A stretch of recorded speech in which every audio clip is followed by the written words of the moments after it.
Welcome, everyone, to another podcast. We have another exciting guest for you. We have Jason Lee. He is with Murphy Home Buyers down in San Antonio, Texas. He started in 2019, and his investment focus was on flipping and burrs, and then he transitioned over the last couple of years into wholesaling.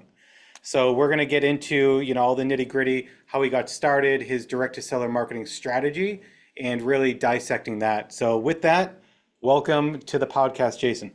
Awesome. Thank you so much for inviting me, Justin. Super glad to be here. Excellent. Awesome, man. All right, well, let's start off. Take us back to, even before you got into real estate investing, what were you doing?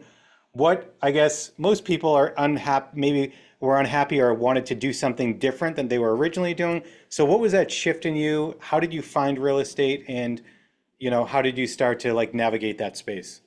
Absolutely.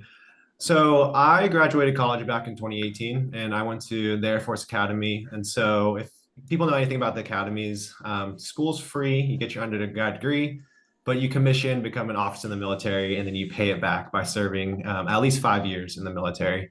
So as soon as I graduated, they said, hey, you're going down to Lackland Air Force Base, which is in San Antonio, Texas. So really didn't get to choose where I got to live after graduation. They said, you're going there. I said, yes, sir. And then they just sent me off. Grew up in California though, so Texas was like nowhere on the radar for me at all. But got here and just working at first and kind of got bored during my commutes to and from work. So just research business podcasts. I majored in business management, love everything business.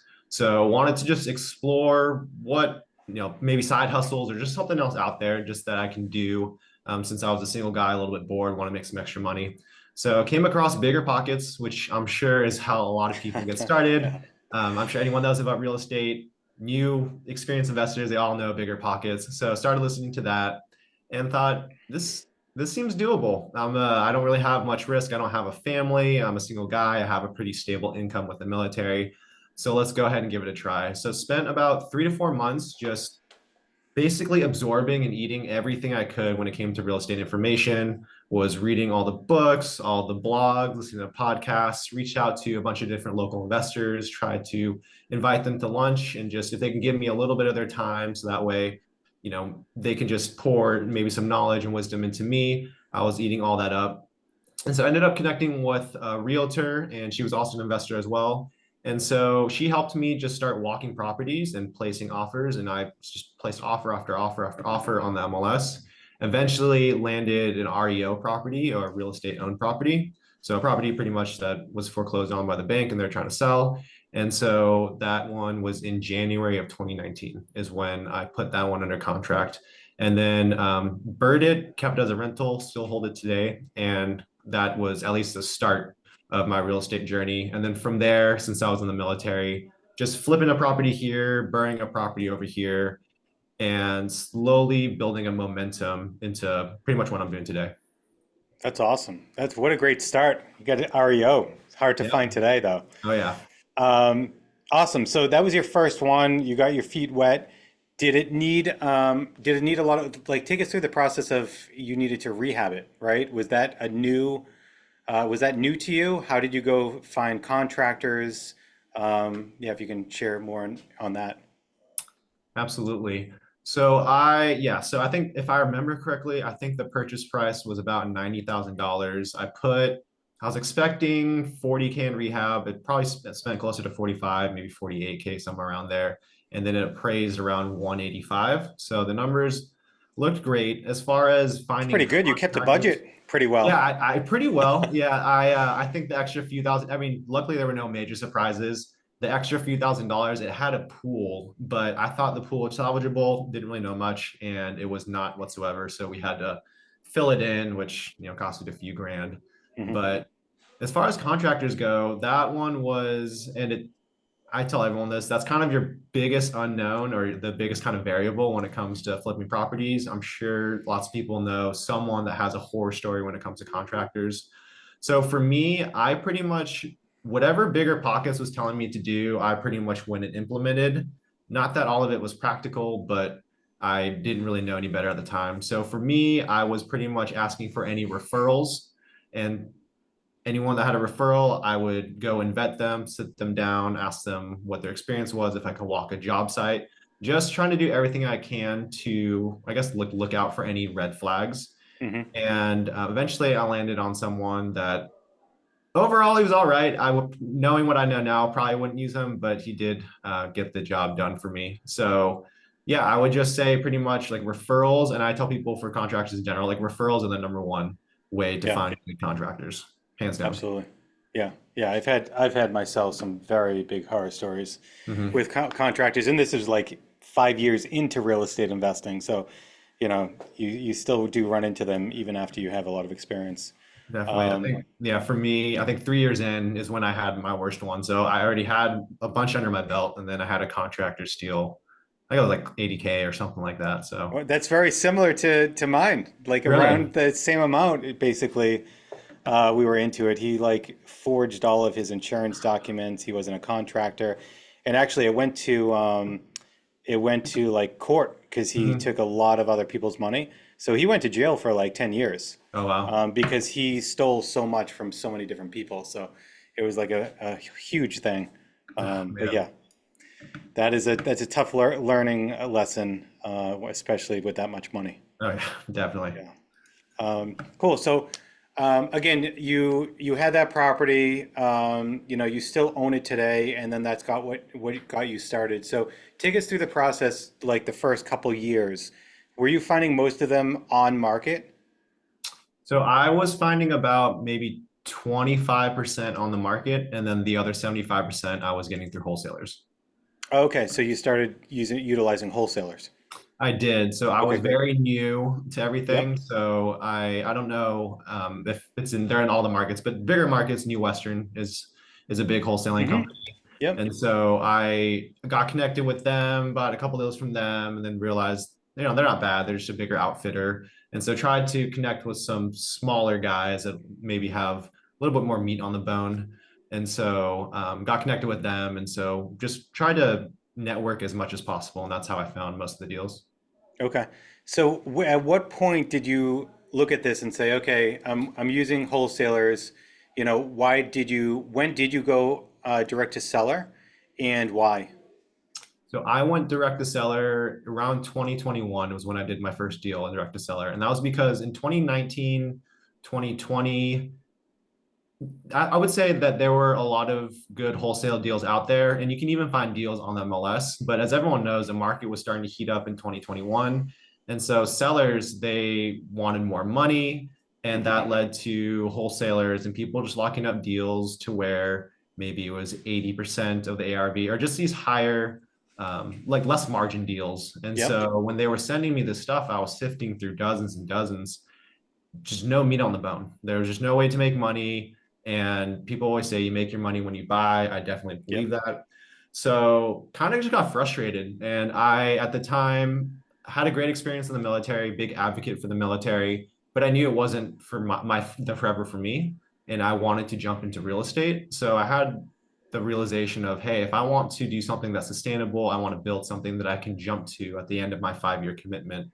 I need to figure out how to do it. And then after doing some research, that kind of opened up the whole off market world. Like, hey, instead Hmm. of going to the wholesalers, why don't I just kind of cut out that middleman and go straight to the seller? And then I can start having more power to dictate my purchase price and then all the terms and things Yeah. like Yeah. I love that. I love that. And that's when I got started, it was the same kind of thought process of like, I don't want to have to rely on anyone to make my money for myself and my family. And I want to be in the driver's seat, and I need to figure out, good deal machine, irregardless of anybody else. So I wanted to make sure I owned that. And again, as you mentioned, you're getting better spreads going direct to that. seller. Definitely. So what did you do? Like, where did you start? How did you figure out how to even do that? So I actually got connected with somebody in San Antonio. His name's Aaron, and he was part of this mastermind group. If you're familiar with like Ryan Dossie, so Ryan Yeah. Dossie has a mastermind group. So I kind of joined that, and they teach you just about off-market stuff. So they have, I mean, people do everything. They do. I mean, some people do a lot of PPC stuff. Some people do mail stuff. But it was great just to learn the foundation of, hey, how do you, more than the marketing piece too, like how do you create like a brand? And if Hmm. you're going to build a company and want to do off-market stuff, like how do you do that? And so that was a great foundation for me. And then from there, pretty much went ahead and partnered with Aaron, who is in San Antonio. And that's when I started learning a lot more of the direct market stuff just by doing. Hmm. So we were doing direct mail, PPC, TV, just a bunch of different avenues. Oh, And wow.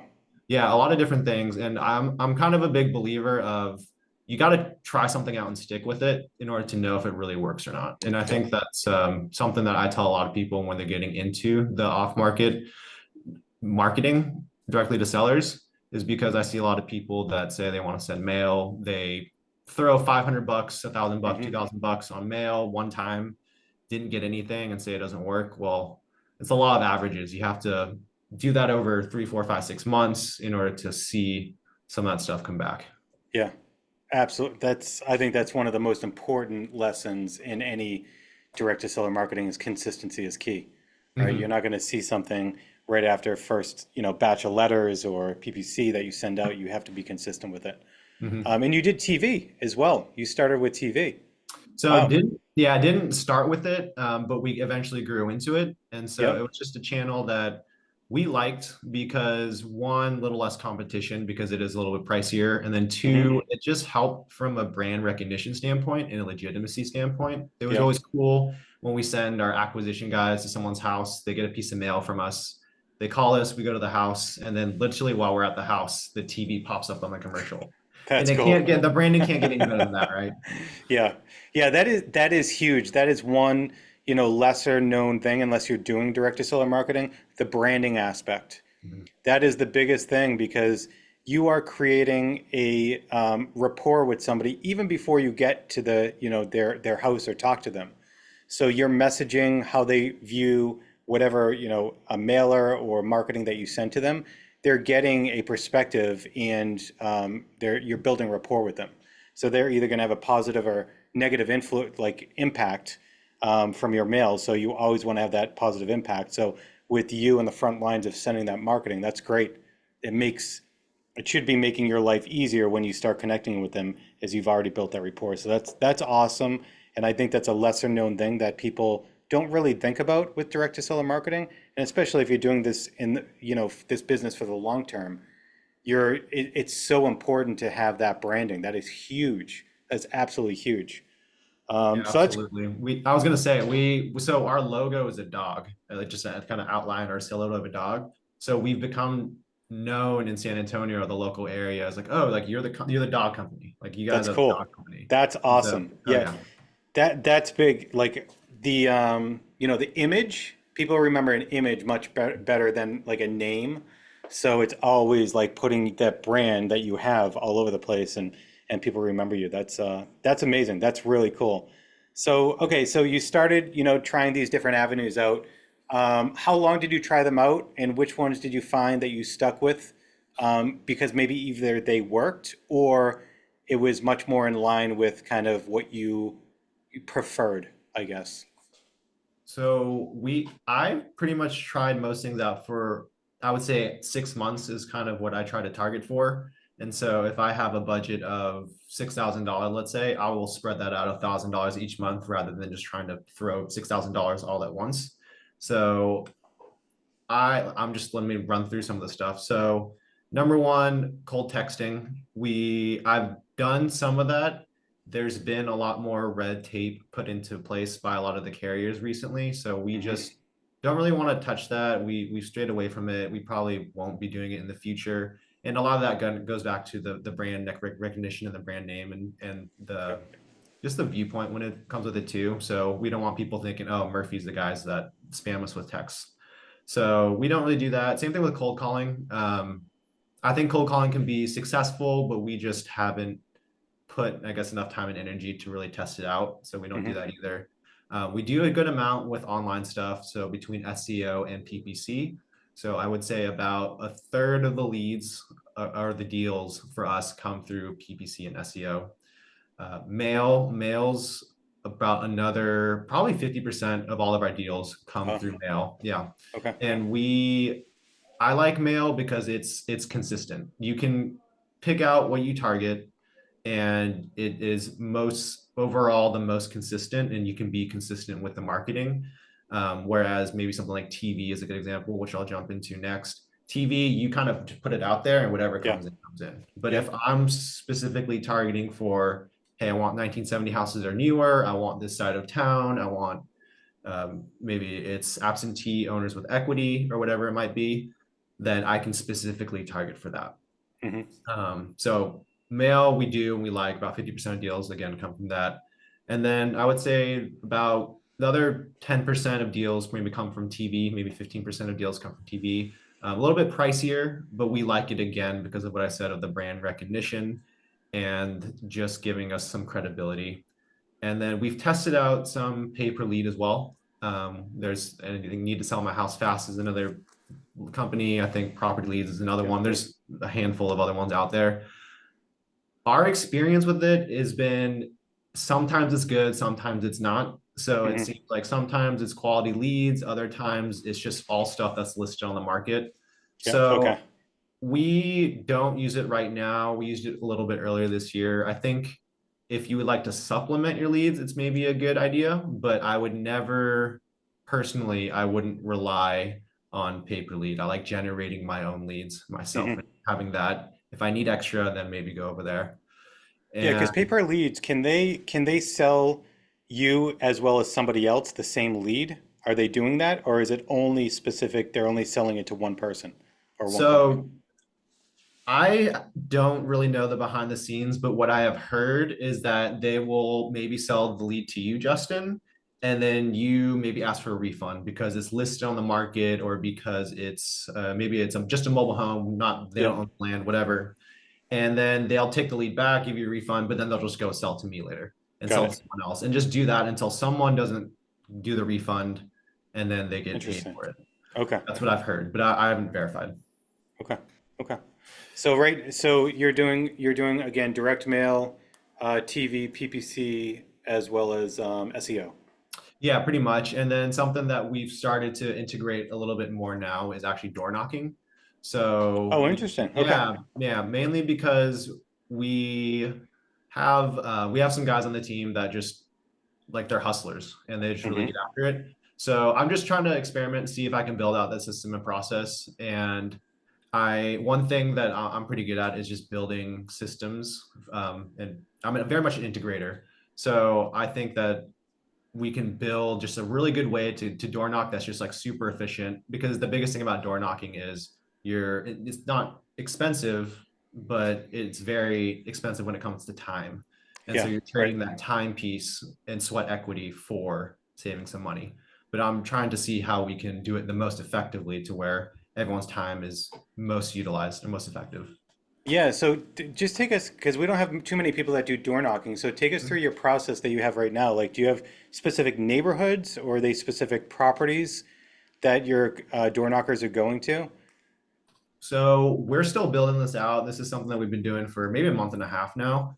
So Hmm. right now we're focused on foreclosures, and it's a newer territory. But the reason why we're trying to do some door knocking when it comes to foreclosures is we thought about cold calling, and we're still doing some prospecting with one-off cold, not mass cold calling, but like one-off here and there. But the thing with foreclosures is as soon as they get posted, they're probably getting flooded with mail. They're probably getting flooded Yep. with a bunch of random calls, robocalls, and so they're just burying their head in the sand because I would too if I was being that inundated. So we know people that have been successful with door knocking foreclosures, and I said pretty much okay, let's kind of take what they do and replicate it. So right now we're pulling the foreclosure list from the county, getting that fresh, and then uploading it into it's called My Maps. It's on Google where you can see pins everywhere. Oh, yes. And Yep. yeah, I've and used then we that just before. That's awesome. exactly, yeah, it's a great tool. And then we just pretty much go out and then have our guys door knock, and they are just focused on that. We have a virtual team that's supporting them. So a good example is instead of they went to a house, maybe they met with the owner. Instead of them trying to like type up all the notes in the car, I literally just say, hey, send a voice message to our guys so that way they can be putting in the notes, and then you're already driving off to the next house. Nice. So that's pretty much the way it is. And then we put them in our CRM, and then we just have a good follow-up system with Okay. our guys virtually. That's awesome. How's it working? I know you're only a month and a half into it. You're still building process, but how's the So it's results good. been? Yeah. So specifically, we've probably been door knocking for about probably like 4 weeks now. We just got the first contract last week actually, and then we have a couple more that are getting fairly close to. So it's That's effective. great. Yeah, Yeah. it's effective. It's just it does take time, and there is a learning curve to it, I would Yep. say. I mean, to me, that's a big win. If you're 4 weeks into it, you've already got a contract signed and a couple more. That's pretty quick. Oh yeah, Um, yeah, definitely. and that cost per deal, if you get a couple of contracts out of the first month or 5 weeks, Mhm. that's really good. It's really good. Definitely. And so I think that if we can just probably 2 to 3 a month on top of what we're doing now, I think that would be a huge win for the company. Yep. That's awesome. And then, so on the SEO side, are you doing SEO in-house or are you hiring somebody outside to like write blogs and to kind of increase your SEO ranking? So we hire another company to run all the SEO for us. Yep. I just am a believer of once you hit certain points, if your time's better utilized somewhere else, you can outsource some of that stuff. And 100%. Yep. I'm not smart in that way. I'm not technical. I don't really know much about SEO. I can talk a little bit about it, but I don't know the ins and outs. So I figure let the experts kind of handle that. And I'm actually in the process of actually switching companies. We've been with one company for I think like 3 or 4 years now, but we're kind of switching over to a different one just because, again, just kind of testing different things out and seeing, what works versus what doesn't, Yep. especially in the market right now. Because San Antonio, it's a tough market right now. Yeah, that's a super hot market. Mhm. And then on the PPC side, again, you're using a third party for that. Exactly. We are. So I'm using a third party for that, and I've been, yeah, very happy with them. We I keep track of pretty much like cost per lead, cost per deal, that sort of thing. And so PPC tends to usually be on the cheaper side when it comes to direct to seller marketing. Excellent. Okay, great. And then the last thing is direct mail. So direct mail, obviously, there's, like you said, there's a lot more inputs going into direct mail, right? You get to pick the exactly who you want to market to. So take us through that process. Like, do you have specific lists that you're pulling? Do you like put them together and, stack your leads together to see which ones are on multiple lists? Like, take us through that data process and then your kind of direct mail process. So we pull data from PropStream is probably the main data provider that we use. And Hmm. so if anyone's not familiar with PropStream, it's a pretty cool tool. I would say go check it out. It's you're pretty much able to filter out a ton of homes based off equity, year built, size, anything like that. And then they even have quick lists such as pre-foreclosures, vacant houses, stuff like that. Hmm. So we've we have a couple different lists that we hit. One of the ones that we regularly hit is anything like owner passed away. So we typically like a lot of that. And so we have lists that we continually hit probably once a quarter, some once a month. And then we have other ones that we maybe try to get a little bit creative with it. And so those lists always won't be the same because maybe we try it for a few months and it doesn't hit very well. For example, I think beginning of this year, we were mailing absentee with equity, and it was like lighting money on fire for us. We probably spent, I think, 25K on that and got one deal. Oh, wow. So for us, we're like, okay, that doesn't work super well.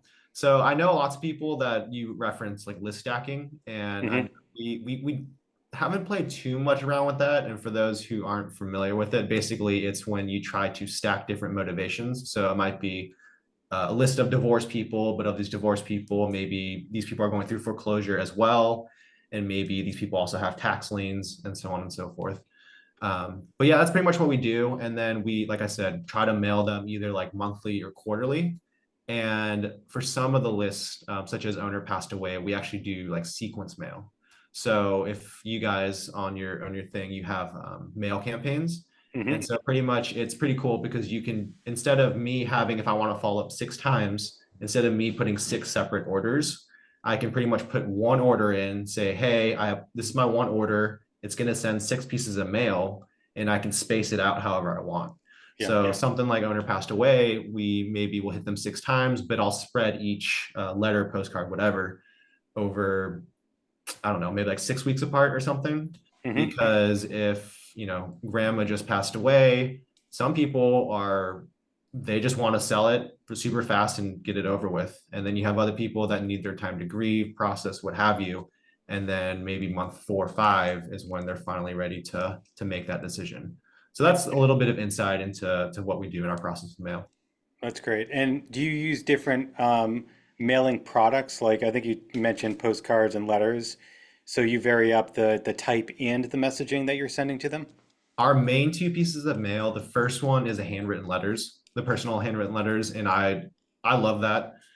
They're more expensive, sure, but a lot of people are getting spam letters all the time, and usually it's some printed graphic of whatever that look like you can look at it and in a heartbeat you're like that looks like it's some type of marketing spam whatever. But a handwritten letter, it's actually written by machine, but with a pen in actual handwriting, cursive or print.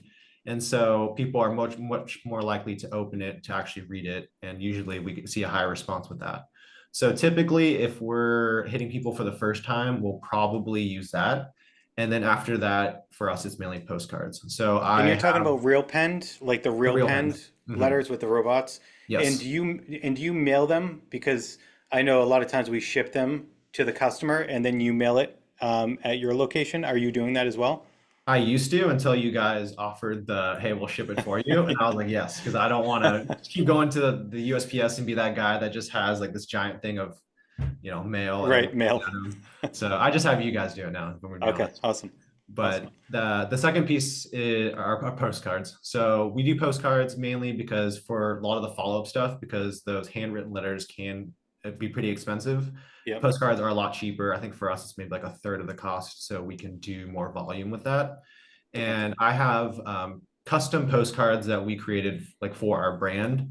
And then we pretty much uploaded that, put in our custom text. And then what we do with that is I made them custom and like local to San Antonio. So they Yep. have a lot of big San Antonio, just iconic marks on That's great. Yep. iconic scenes on them. So might be the Riverwalk. People think of the Riverwalk. People think of the Alamo is a great example. So Hmm. I'll put stuff like that just again to make it look a little bit less spammy and like Yes. make it look more like, hey, like maybe my friend sent me this or maybe my aunt sent me this or Hmm. whatever. I think that's such a great touch is localizing your mail Mhm, and make it, it's like you said, they're going to look at it and be like, oh, like this is, they're going to take a little bit more time to look at it mhm. because it's more local to them and it's a, local mark. So that's great. So, and then you said you have KPIs. So just in general, like, do you have an idea of like how many times you have to market to somebody before you like get a deal from them? Do you have those kind of general understanding of that? Sure.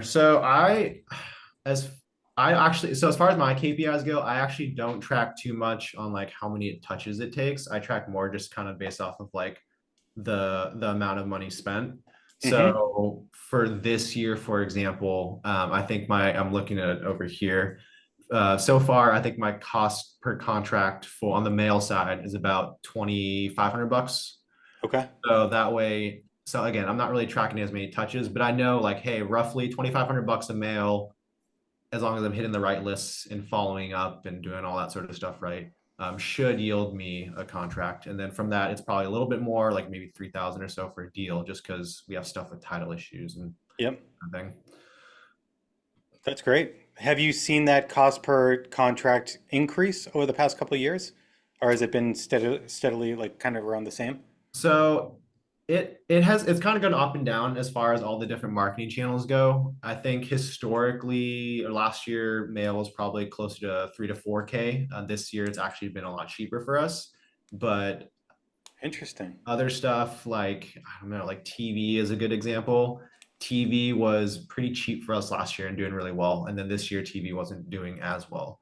So Okay. it is kind of interesting to see how the different channels maybe, I don't know, some go up, some go down. But that's why, again, going back to just the law of averages, you need to just be consistent with it because it Hmm. gets a lot easier to read when you have more data points versus, Yeah. hey, I only did it for 2 months.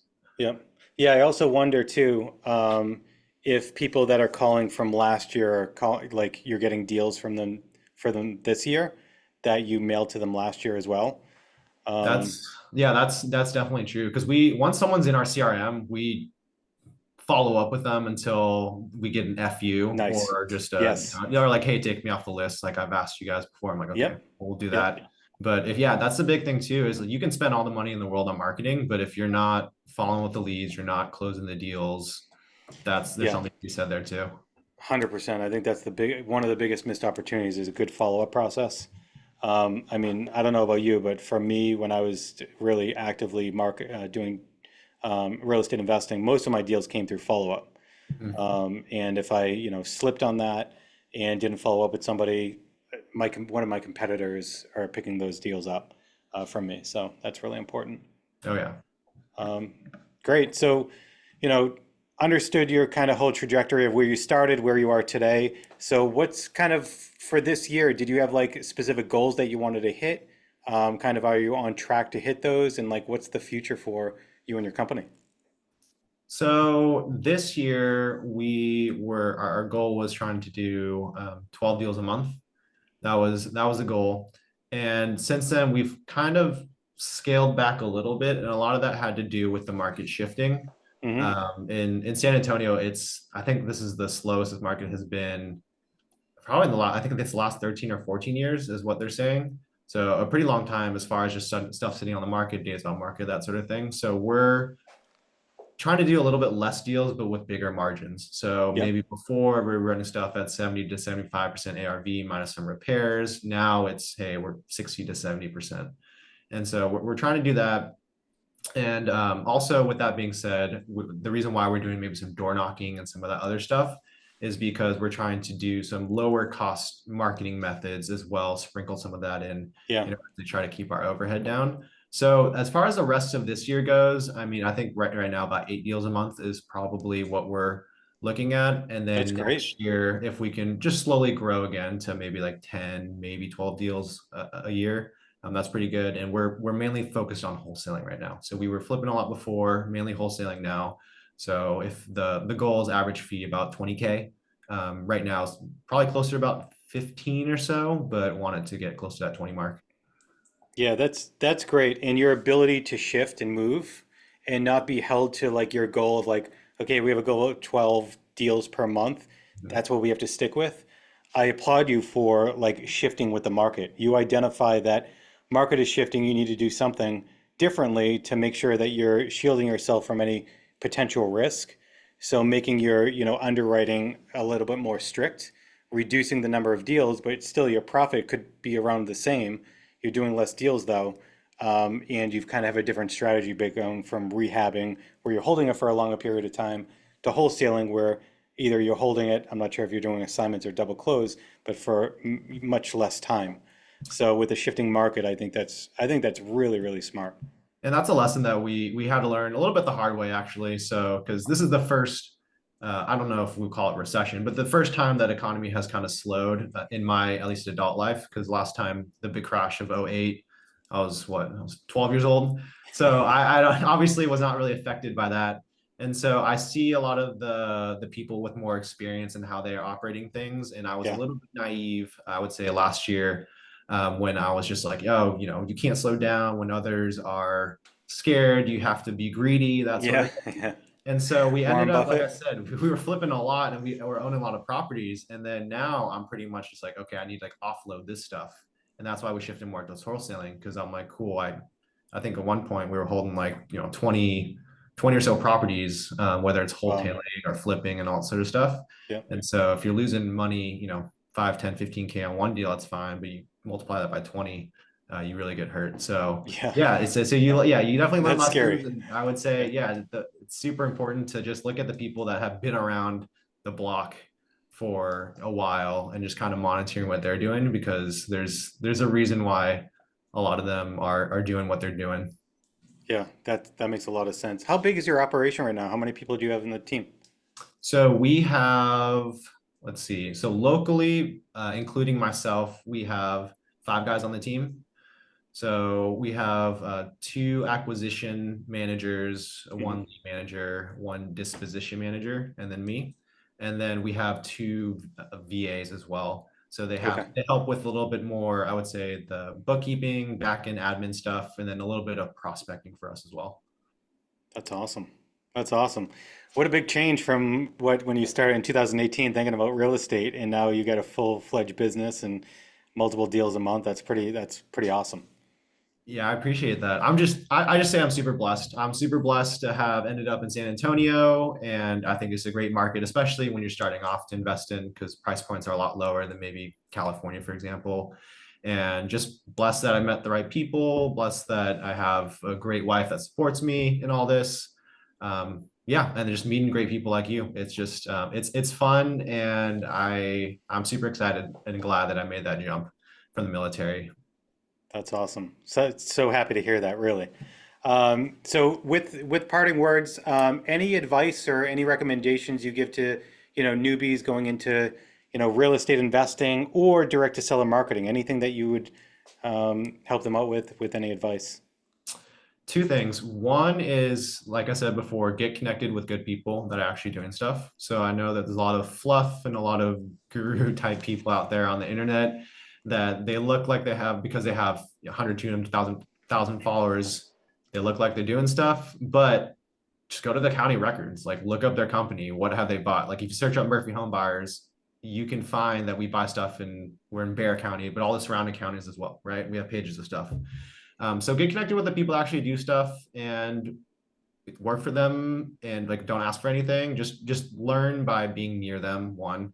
And then two, I always tell people take action because I see a lot of the newer investors that they get stuck in that analysis paralysis, Hmm. or they're too scared to make a mistake.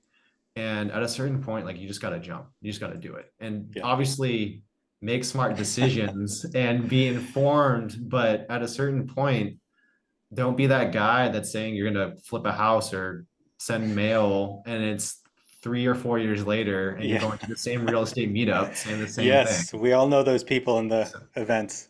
oh yeah. So I would say, yeah, take action because the fastest way to learn, even more than the whole mentor thing, is just by doing. You're Yeah. gonna learn when you do. Yeah. Great advice. Really. I think those are the two of the most important things right there, what you just mentioned. So, well, Jason, thank you so much. I appreciate your time. Thank you for sharing so much knowledge with us today. Yeah, and have a great rest of your day. Appreciate Awesome. it. Thanks, Justin. Appreciate it. Thank you.